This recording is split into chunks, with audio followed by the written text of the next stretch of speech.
Hello, writer. I am Janet McHenry, your Writing Wise instructor for Book Marketing Pro Academy. And today we are going to learn about distinctives for your book.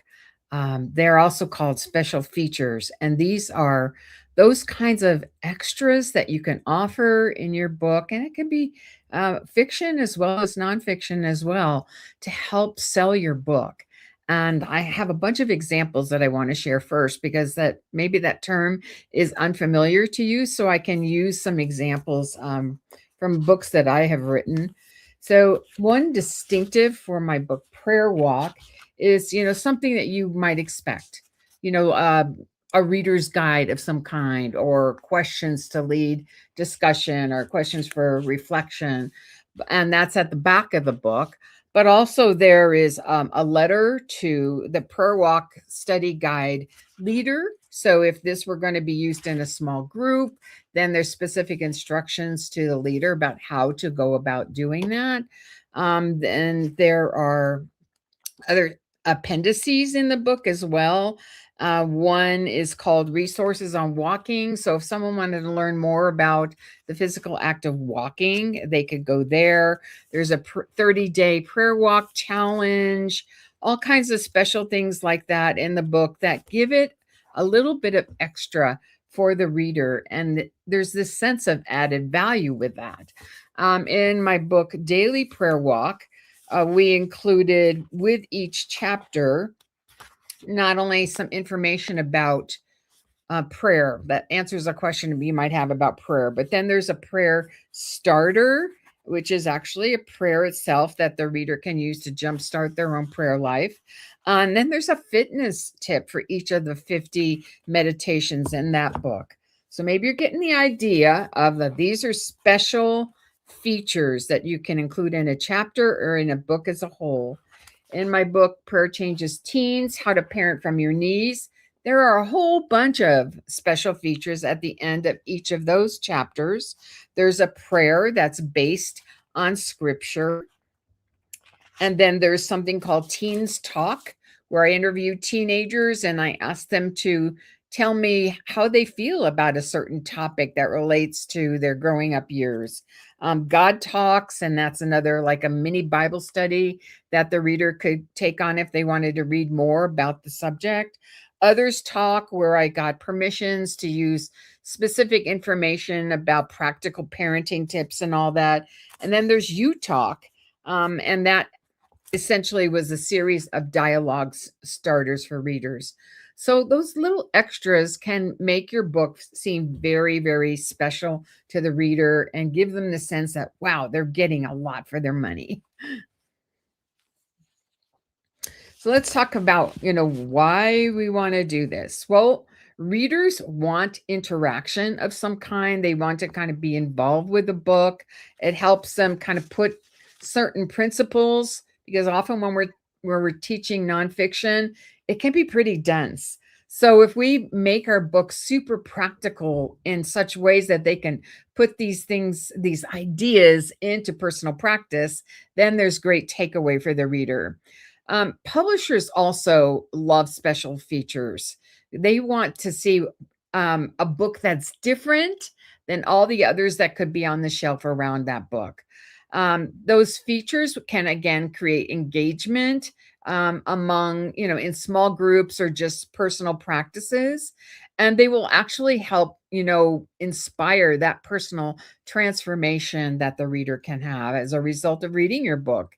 And they may make your book actually more memorable as a whole. So, certainly, books contain really good information, but those distinctives in your book can help readers experience the content, not just read about it. So, what are book features? They serve as distinctives. In other words, when something is distinctive, it stands out from the rest of the crowd, right? They'll provide those extras beyond the teaching text. They'll improve the usability of the book.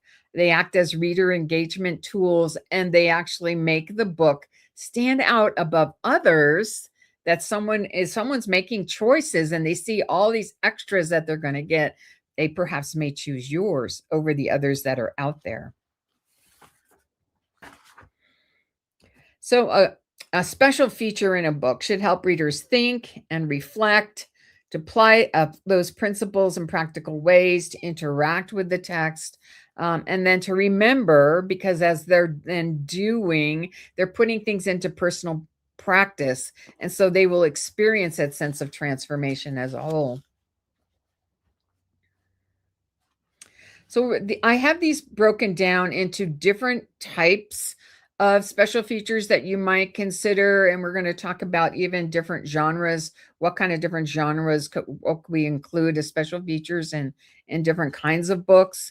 So this is where we're going to go now. Okay, so one type is spiritual kind of features, and these could be at the end of your chapter, you have a prayer, and it's written in such a way that they can just read it and it becomes the reader's prayer.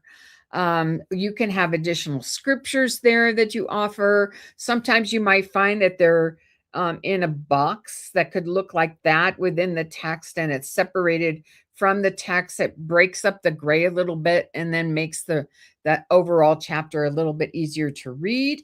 It could be something relating to worship.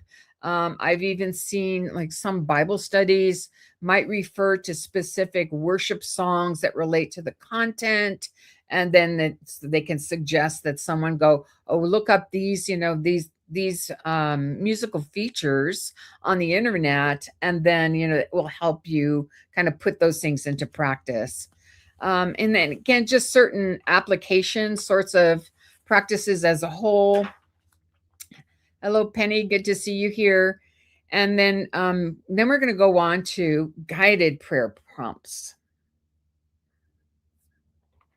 So these are, a prayer that you would find at the end of a chapter that will reinforce the chapter message. It will encourage the reader's application of those principles, help them kind of respond emotionally, as they're spiritually thinking through, and create a devotional tone to the book itself. So it becomes a devotional kind of practice to read the material and then begin to put it into practice by actually praying scripture, praying some of those scriptural principles. There are guided prayer prompts that you can use where maybe you're not writing out the entire prayer, but you're suggesting that the reader ask God to help you understand more about your marriage and how to whatever. And there might even be some space for someone to even complete the prompt itself. So here's some ways that you can do that, pray specifically about. So it's not actually a prayer, but it's a prayer prompt itself. And these prompts will help the readers who feel unsure how to pray. How do I start it? That often is the hardest part. Another thing that you can include that is more devotional or spiritual in nature would be to have scripture declarations, memory verses that will reinforce the biblical truth of your particular chapter. It will help them retain that information, encourage kind of a meditative kind of a stance, and strengthen the emotional connection that the reader can have with the material. You might even find that there are weekly, that you challenge the reader to have weekly verse sections, or just, overall memory, a memory practice as a whole. Maybe that becomes part of the distinctive that makes your book stand out from others. There's another method that you can use. It's called the pause and pray. And these kind of moments can provide short interruptions for reflection. And the way I see this is, again, in kind of design wise, it's in a little box that's set apart from the text. Perhaps that font is going to be larger. Might be, if the text is 12 point, maybe it's 14, 18 points, something like that. Let's pause and pray. You could call it that. And maybe there's just a one-line prayer there, that helps kind of reinforce the teaching principle that you've offered. So encourages the reader to kind of slow down, think about the material, begin to put it into practice in a spiritual method methodology of some kind, and works well with this will work well with devotional formats, but also Christian living as well. So another type of spiritual, sort of feature that you could offer would be gratitude. I'm calling gratitude and worship features. These you could have just like a numbered list and ask the reader to fill in the numbers. What are you thankful for today? What are you thankful for this week? Could be praise prompts of some kind. Let's praise God today for his goodness, and maybe there's some lines there in a little box or at the end of the chapter. There could be some kind of worship reflections. You can use those hymns, for example, or poetry that are in public domain. You can use a line or two, and that could inspire some kind of a prompt for the reader. Thanksgiving exercises, very similar to the gratitude list, but an exercise of Thanksgiving, perhaps where they're actually writing a prayer of some kind. Breath prayers or spiritual practices, these are very brief, repeatable kind of prayers. They're used in meditation. Oh Lord, my God, how wonderful is your name? And that, in other words, it can be said in one breath. These provide kind of a moment of silence, reflection moments there for the reader. Maybe it's in tandem with some kind of a fasting prompt as well, and could be used as sort of a Sabbath rest kind of practice. Maybe we need Sabbath rest every day of the week. Maybe we need those kind of moments. And so you could provide that within your chapters, even with perhaps some listening prayer kind of exercises where you ask the reader to say that breath prayer and then wait for 5 minutes, listening to God. Did you hear from God today? Anything like that could be done at the end of the chapter, or again in a little design box of some kind within the text. So these next kind of features are going to be those that kind of are more reflective in nature. And those can be reflection questions. So if the reader is reading on her own, that she has some questions at the end of the chapter. You have questions at the end of the chapter you could read. I think one or more of my books has questions at the end of each chapter as opposed to the end of the book. And what that does is it makes the reader pause right then, not wait till we're all going to get together and talk about that book, 2 months down the road, but pause right then to think more deeply, apply that truth personally, identify the struggles of various kinds, and to recognize the personal growth that's going on within her right then. I love that idea. And the kinds of reflection questions that you could offer, again, I've taught this when I've taught Bible study form, is you can ask several different types. The first kind is the knowledge, just basically knowledge based. It's facts based, and that kind of question would be, what did the author say about such and such? So that's where they go back to into the text, and they're trying to relate specifically what the author actually said, or what are the two kinds of, what did the author say, the two kinds of, breath prayers there are, that kind of thing. And then they fill that out. An inferential question is more analytical in nature, and it could be something like, why do you think prayer should be an important practice in our personal lives? So it makes them think about the text, whether biblical text or your book text, and makes them kind of ponder a little bit.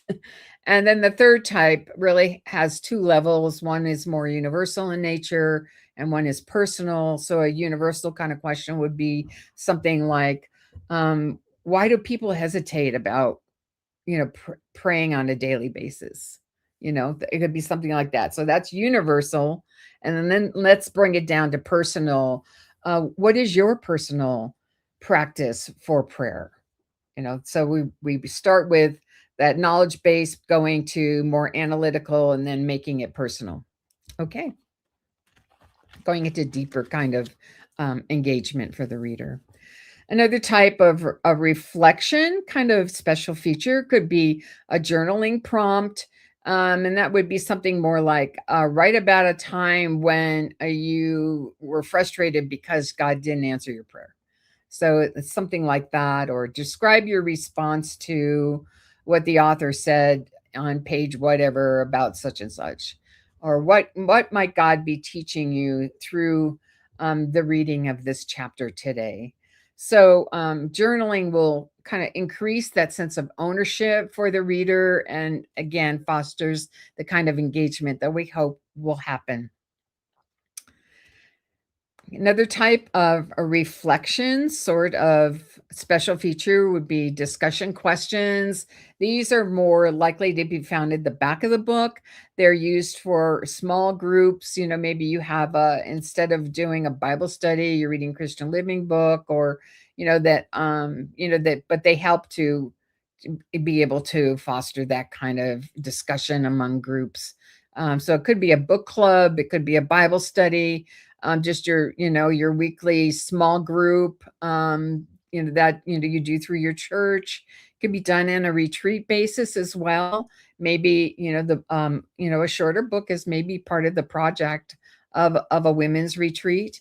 And then it could be also used for those mentoring relationships. Maybe you as the reader are meeting one-on-one to help a young person grow in her faith. And so that would be a great way to be able to go to those questions and then to launch that discussion. Another might be the sense of accountability kind of questions, like what step will you take this week? Or what habit needs to change? Or who can encourage you? Those kinds of spiritual health kinds of questions, or that make you have to decide, make a decision today. And what are you going to do about this? So next we're going to talk about, this is section 4, some practical application kinds of features that you could have in your book. One of those could be the action step feature, where you're providing next steps for the reader. And so maybe you have a little block at the end of your book, or it could just be within the regular text itself about, well, next steps for the readers, or an action plan, or here's your action plan, how to put it together, step 1, step 2, step 3. Guide them in that way, or suggest different kinds of ways that the reader could then put things into practice. Just a simple practical challenge, or ways to implement the ideas that have been expressed throughout the challenge. So readers love that sense of immediate usefulness, and this will elevate your book perhaps above others of a similar topic. Weekly challenges are also really great. The idea of like, okay, this week we're going to pray for, or this week we're going to be thankful each day. We're going to be thankful for 3 things. Or we have a forgiveness challenge where, to ponder, what kind of spiritual blocks you may be sensing in your life, and how might that be related to some forgiveness that you need to ask of someone else, or unforgiveness that you're holding in your heart that is kind of blocking a relationship. So those kinds of things could be incorporated within a book as well.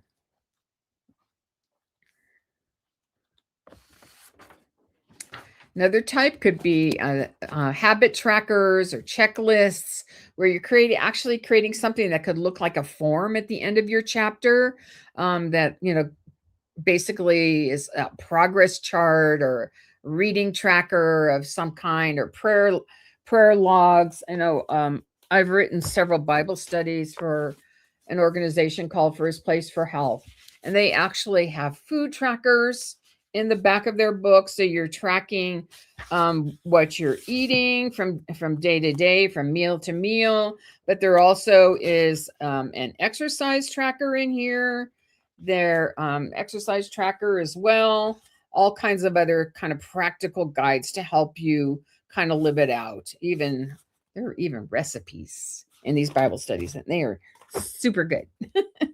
So any of these here that you're seeing on the PowerPoint, a progress chart, reading tracker, a prayer log, a spiritual growth tracker.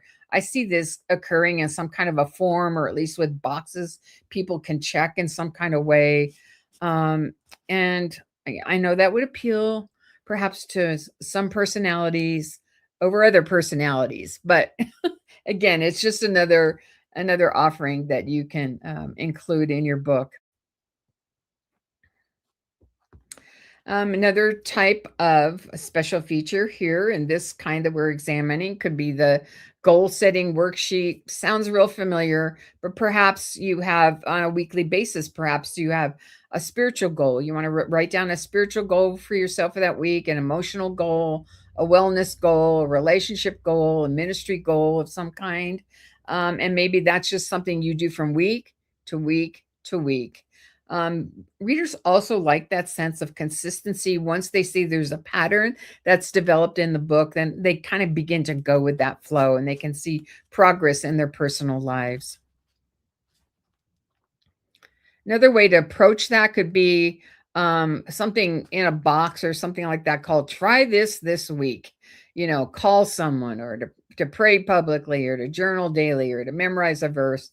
So, a book that's relating to spiritual growth of some kind, be that it could be parenting, it could relate to marriage, but I'm thinking more like general spiritual growth kind of books similar to what I write. This could help someone, put the practice into place. Sample routines and schedules, another way to kind of relate some practical measures to be able to put the chapter into practice. A morning prayer rhythm, quiet time examples, weekly planning ideas, or Sabbath planning. Readers, as they see models like this, it helps them get inspiration for how they might begin to put things into personal practice. So, a fifth way that we can think about special features might be those that would be commonly included in a Bible study. There are various kinds of, we can go to the next slide. There are various kinds of Bible study enhancements that will provide deeper engagement, maybe some historical understanding, context for the teaching of a particular biblical passage, and or maybe something that might even provide theological clarity. So any of these could be boxed out, but they also could be a rhythm that you develop from one day to another day and then from week to week in a Bible study that would be super fun and super practical and really elevate your Bible study as a whole. So, one way would be to do word studies for your readers and provide definitions for those. Way that you could put this into practice would be say you're going to examine the word honor. So maybe you ask the reader, look up the definition for the word honor. Maybe there's a little box for this. And then you provide what the Hebrew word means or what the Greek word means. And so that could help the reader begin to understand how words are actually used in the original. But you also could write, other kinds of things like this, write about a time or describe your response to, or what might God be teaching you from these principles that you're learning, all of those kinds of things. I love the idea in a Bible study, particularly if you're using different biblical people from one chapter to another to provide a character profile within each week of that Bible study and to talk about who this person was, what their family situation was, what the political, economic, cultural situation was during that time, what the character's strengths are, their failures are, maybe some spiritual lessons that we all can learn from that person, and then how do we apply something from what we learn from the biblical text to our own personal lives as well. Another might be the historical and cultural background. I've seen that in various Bible studies. I had one out. I just finished it, so I guess I put it away.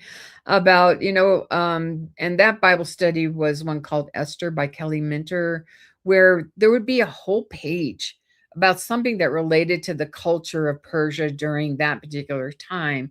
It was very educational in nature. So you could talk about customs or the geography of the land. So when the people of the Exodus went from Egypt to the promised land, what did the land actually look like? You could have pictures there or diagrams or maps and things like that.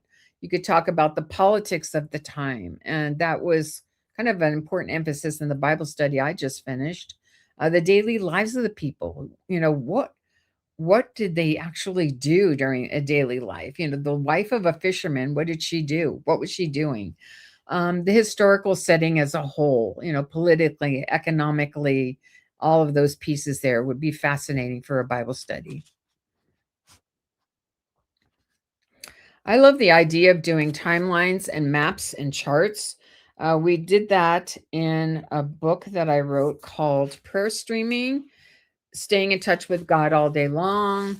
And because I spoke about 5 different writers of classic writers about prayer. I wanted a timeline in the book that represented, well, actually, when did these people live over the centuries? I felt that was important to be able to understand right at the beginning of the book. Now, when you are doing things like that, you're doing maps, you're doing charts, you're doing timelines, those kinds of things, establishing chronologies of various kinds. You need to understand that requires very well done kinds of graphics that can add to the cost of your book.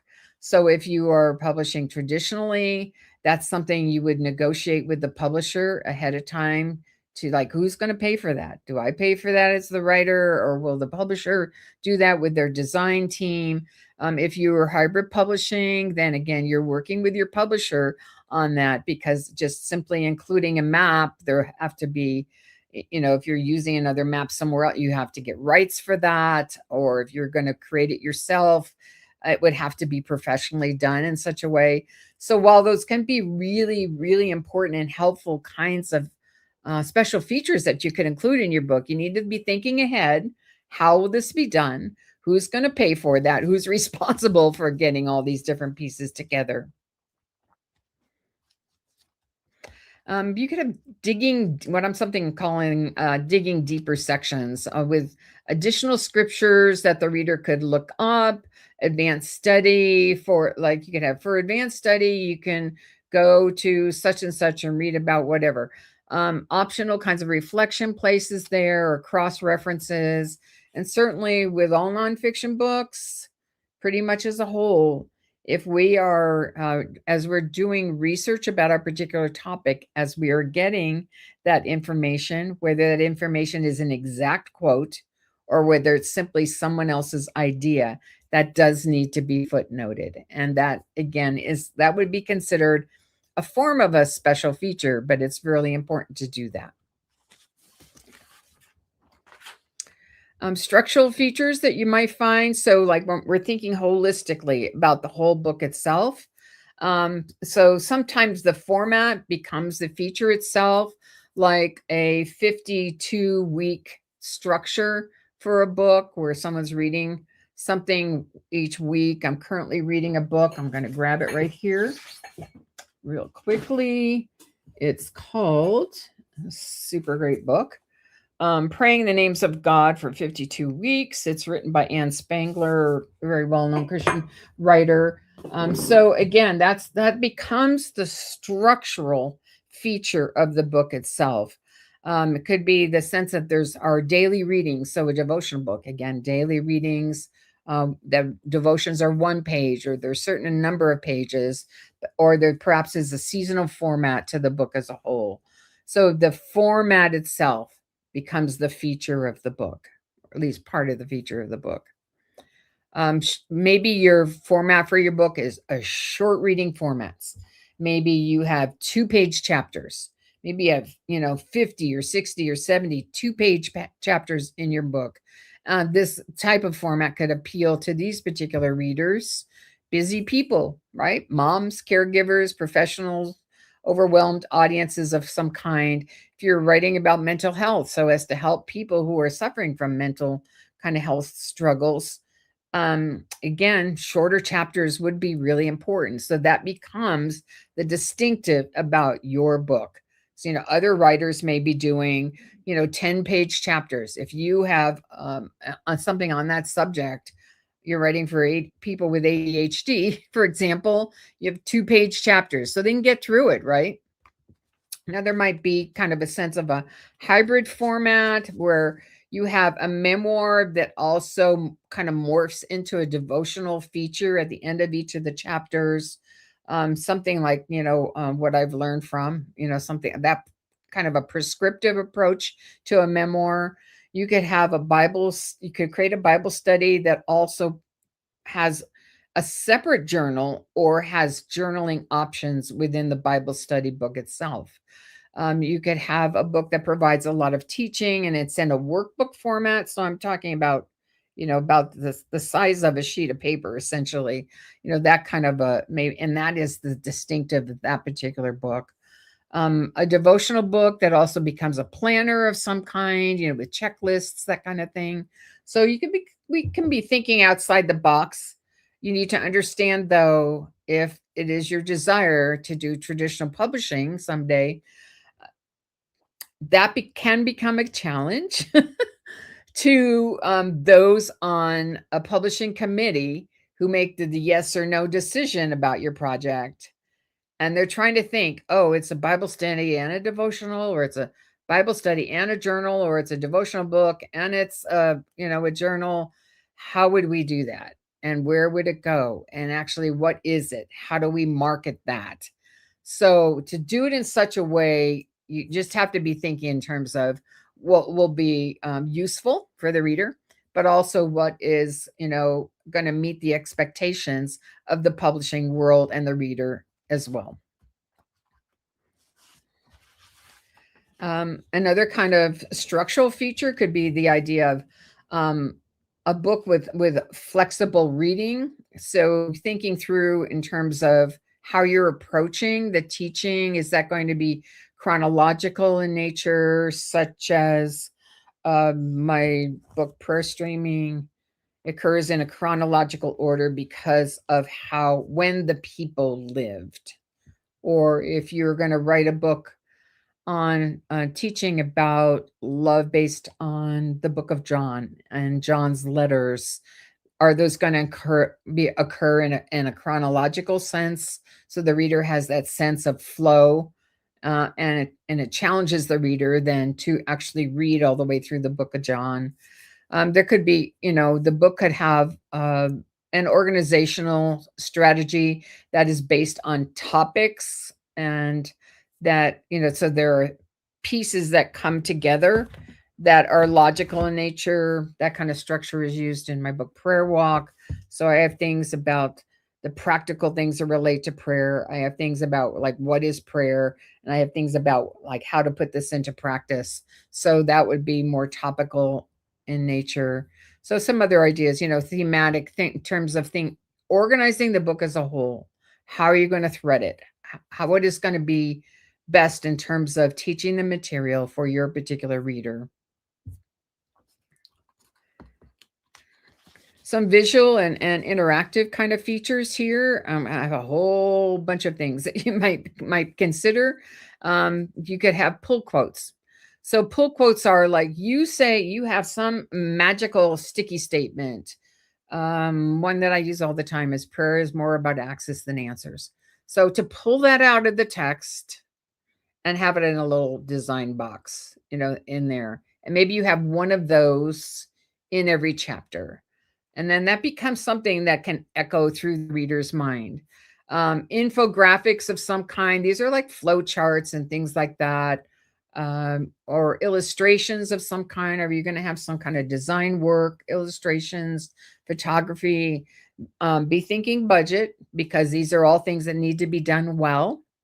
and need to be done professionally, and that can add to the cost of your book. So that's a conversation that you have with your publisher. Various kinds of things put in sidebars, maybe the important points, whatever those might be an action plan. Again, call out boxes of some kind where you're bringing information to attention. You know, you're saying this is special. Notice this. I wanted to also bring in the concept that white space is really important for the purposes of readability. That if we just have a whole bunch of gray, gray, gray from page to page, it actually can frustrate a reader a little bit because it feels like they're never getting through the chapter. And so that's one reason to use headings that break up your text, probably at least 3 headings in a chapter that's 2,500 words or 3,000 words or something like that.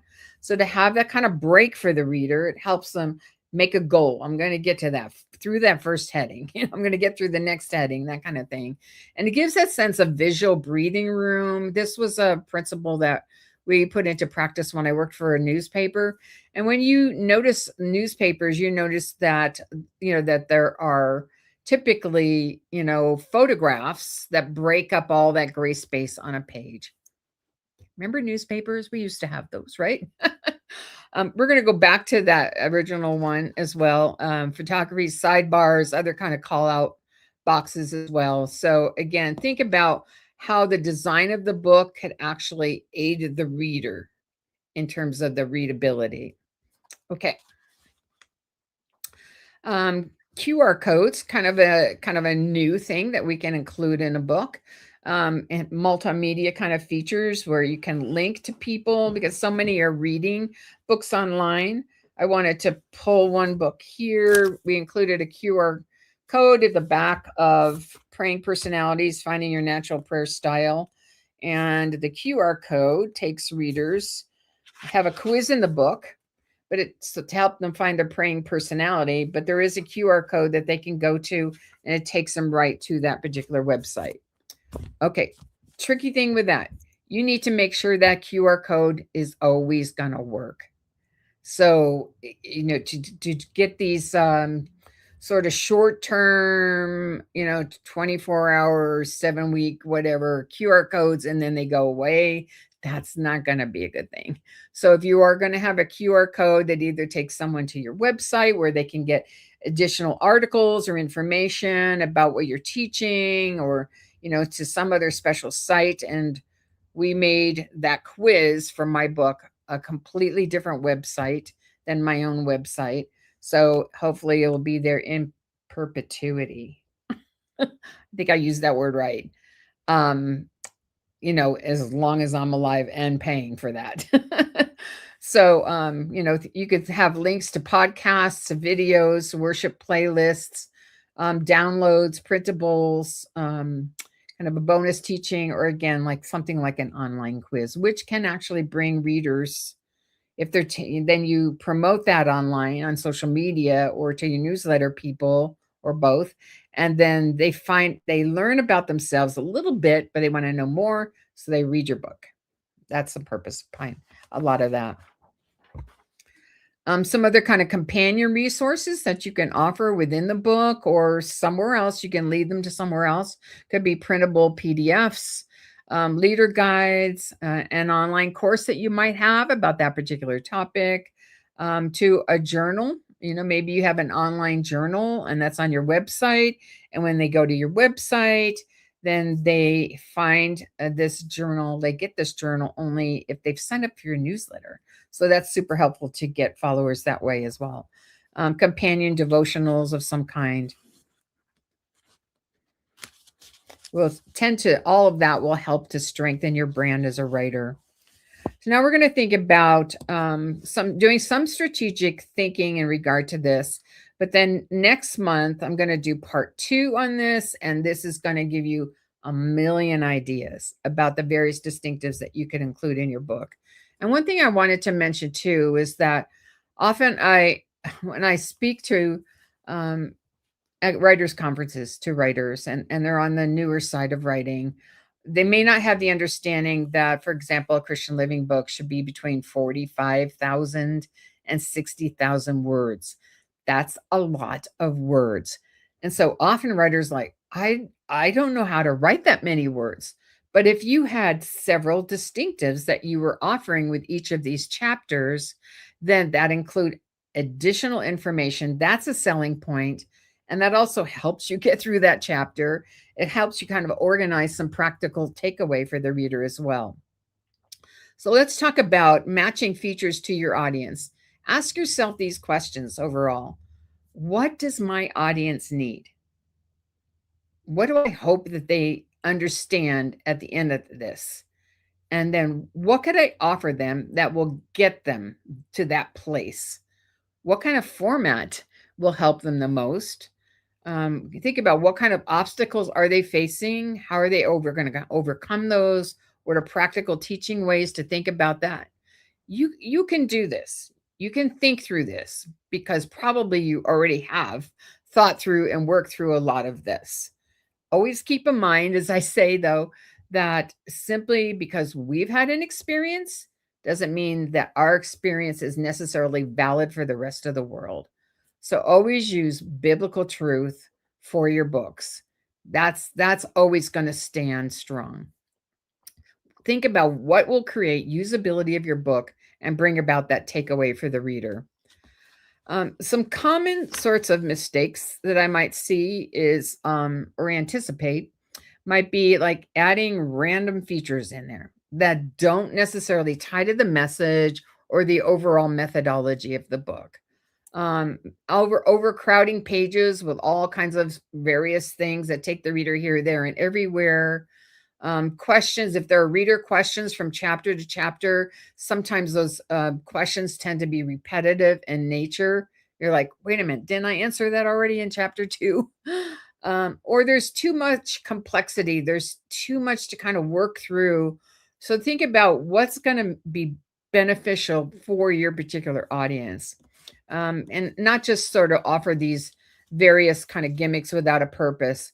These features should support the idea of transformation, not to distract from it. So, how do we know? How do we know what that's going to be? You can ask yourself that question. Step back, be objective about what you're doing. Think about, will this deepen engagement for my reader? Will this help the application of the particular teaching points that I want to make? Will this serve my readers? Does this fit the message as a whole? If the methodology that you're using is going to be perhaps like too crazy kind of fun, but you have a serious message, make sure all these pieces are going to sync in some kind of way. And then as a closing challenge, I would encourage you to not simply write a book that people read, but to create a book that people will experience. And so think about again what feature or a couple features would most likely help to transform your reader experience, and what would make your book unforgettable. So I can take a look at the comments over here and see if anybody had any questions that they were dropping into the chat. Welcoming everyone, Carolyn, Dana,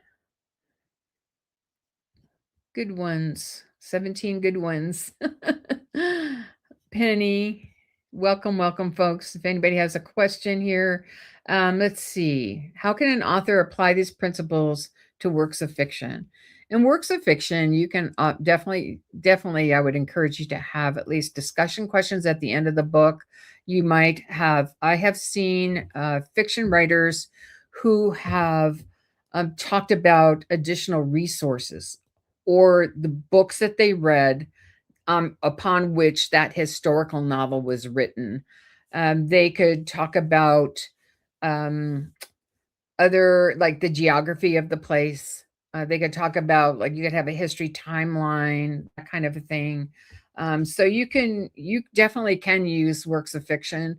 I would encourage you to take a look, at what other fiction writers are doing and see what might work best for you. If it's contemporary, that's going to be a little more challenging, but then I think you could For example, Angela Ruth Strong just is starting a series of books um, where her characters are flight attendants. Super fun. I read number one. But so she could have, a feature in the back of her book about, 10 things you didn't know about being a flight attendant, right? Or what does it take to be a flight attendant? Those could be special features she could offer there. Or she could have a QR code to her website where she has separate articles there. And that way she can capture emails. So there are various ways we can approach that. Just kind of think out of the box, ask people, what would you like to know? If you're writing about a historical period, maybe you have maps, maybe, or if you're writing about a particular place, even if it's contemporary or you completely have made up this town, create a map. I know Jan Karen did that for her Mitford books. So, and I always loved knowing, okay, so where is the sweet shop as opposed to, where the hairdresser's place was, or where did they live, where was the chapel, those kinds of things. And I would always be looking at those maps there of this fictional town. So something like that could be super fun. Um, Here's another question. Can these discussion questions be added to the website rather than be part of the published book? You can do that. I would suggest that that's going to be frustrating for the reader, because especially as a small group leader, I'm a Bible study leader, and sometimes we read books as opposed to doing Bible studies. I want the questions there for my people so we can actually look at them. I want a leader's guide that's right there. And I think that is probably more common than making someone go somewhere else to get it. Okay, Carolyn mentioned sounds like a fabulous Bible study with included recipes. Yes. The last Bible study I did by Kelly Minter called Esther had recipes, Middle Eastern recipes in it, one for each week. So that was super fun. Did I make any of that food? No, I'm kind of opposed to cooking right now. But that could be super fun, and that could be something that you could include, in a novel as well. And I know that eventually Jan Karen has had a couple of Mitford cookbooks. I know I have at least one. Other writers are doing that. Debbie Maycumber, whom I had a delightful lunch with this week, by the way. She has had 3 different cookbooks. She said, I asked her, how many cookbooks do you have? She says, I think I have 3. So those, again, those collected recipes that could be typical, whether you're writing a historical or you're writing contemporary, what are they eating? If you have a character who likes to cook, okay, create her recipes for her. Okay. So let's see. Carolyn asked also, so we really have to make sure that features add value for the reader. Yes, for sure. Because otherwise then they're random. They don't make sense. People are going to just kind of brush over them. So again, if it's going to be helpful for that particular reader. And here's the thing. One reader may not take advantage. If you had several distinctives, as my teen parenting teens book does, I never assumed that someone was going to do use all of those features, but they might use one, and one might appeal to one group as opposed to another kind of group. So how do I present these features writing my story? So I assume that's a memoir. Yeah, discussion questions, definitely I would say you could do that. If it's issues related, like if it's related to an abusive marriage, you could have a feature in the back of the book, signs of an abusive marriage, what to do, questions to ask in counseling, those kind of features. So if it's issues oriented, and I would assume most memoirs are issue oriented in some way, you could provide those practical guides there. You could have an additional, for more information, maybe you have a resources page in regard to, mental health or, whatever it might be, that could be helpful to the reader. So, yeah, Penny added concept is seeing Jesus and truth of his word. Yes, definitely. That's where we start. Okay, that's where we start. Any nonfiction book, We're starting with God's word, allow it to speak truth into our hearts, and then write in such a way that we're offering practical help to our reader that will meet their particular felt needs. So thanks for being here today. Again, if you have questions, you can drop them on the Book Marketing Pro Academy Facebook page or on the YouTube channel. Blessings.